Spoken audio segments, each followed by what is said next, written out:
As you can see, these tiles are interlocking, so they come like this. I've already made my first cut on a 8-inch wet saw, really simple, no special blade, just continuous rim blade I used for my kitchen tile. So to get my measurements for this corner here, I simply made a cardboard template. And then I'm going to take that and transfer it onto my tile like that before I make my cuts. So the reason I made the template is it didn't seem like my backsplash was completely square.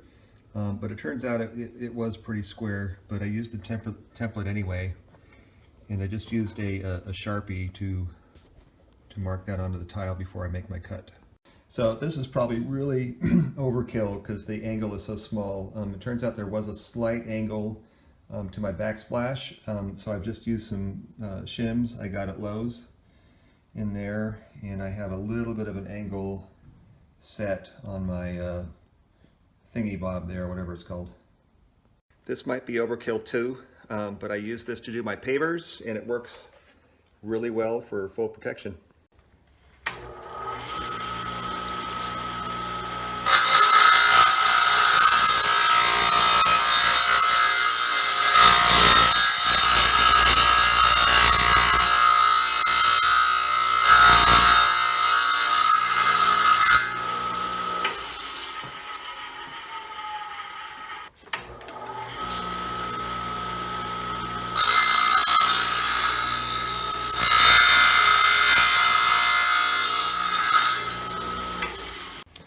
And there you have it. Tear that off and we'll go check to see if it fits. I figured out what really happened was this guy right here didn't get cut. It just ended there, and that's why it's just a fraction shorter than the rest. It's a small piece, just like I think that one. So I'm going to go back and take like an 1/8 off of there and an 1/8 off of there, and that should even things out. So I think that's looking better. I am going to call that good. Okay, so here's the next fun part.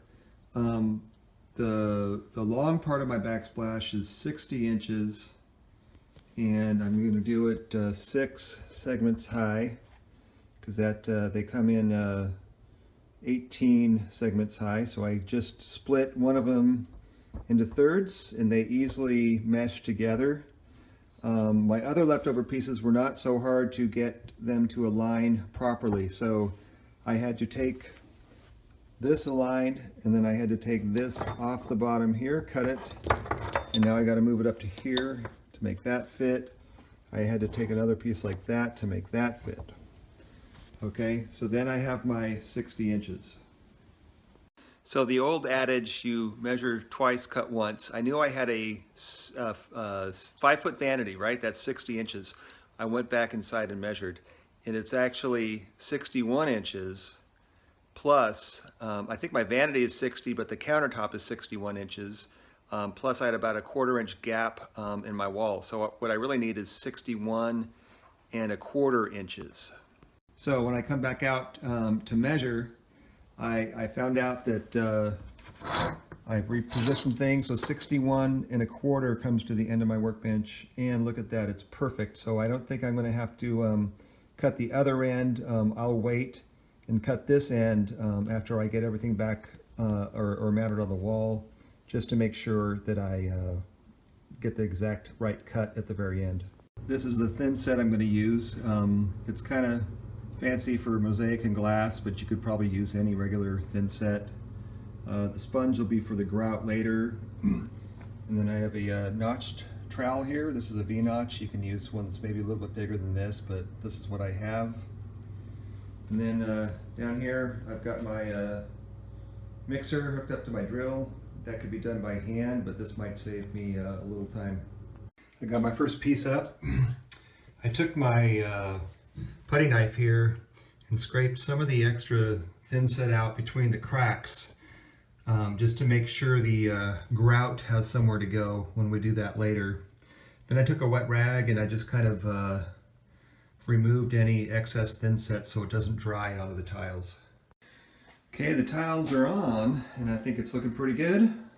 Made my final cut. Everything turned out fine at the end. One thing you'll notice is, so I used half of a 10-pound bag of that thin mix. I've got a whole bunch left over, so probably could have done, you know, a third of a bag and still been good. Any less than that would be hard to mix. So now I've got my grout mixed up and I'm going to start applying it. By the way, after some research, I learned to use an unsanded grout. A sanded grout is bound to scratch any glass tiles, and a unsanded grout will get in between the cracks better. So I'm going to try this actually using my rubber grout finisher here, but this is going to work pretty good just to press that right into the cracks. I think you want to go up and down and make sure everything gets pressed in there real nice. Okay, now I've got my sponge, wet it down and wring it out really good. And I'm just going to start gently wiping a little bit more of the excess away.